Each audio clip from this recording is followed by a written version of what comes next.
चंद्रपूर शहरातील झरपट नदीमधून एक कार वाहून गेली असून त्या कारमधील दोघेही सुदैवाने बचावले आहेत। ही घटना चंद्रपूर जिल्ह्यात घडली आहे।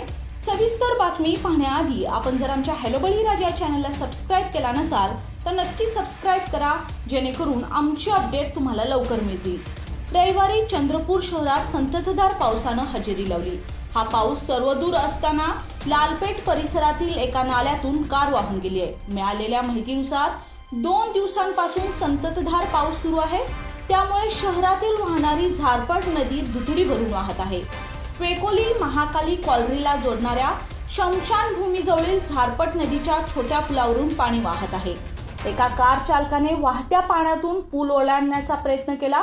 पाण्याचा प्रवाह जास्त असल्याने कार पुलावरून नाल्यात वाहून गेली। सुदैवाने दोघेही वाहनातून बाहेर आल्याने त्यांचा जीव वाचला आहे, मात्र कार वाहून गेली। सायंकाळपर्यंत त्या कारचा शोधकार्य लागलेला नव्हता। घटनास्थळी उपस्थित लोकांकडून सांगण्यात येत आहे की कारमध्ये 2 जण होते, त्यापैकी एकाने धोका पाहून खाली उतरले तर दुसऱ्याने झाडाला लटकून आपला जीव वाचवण्याचा प्रयत्न केला आहे।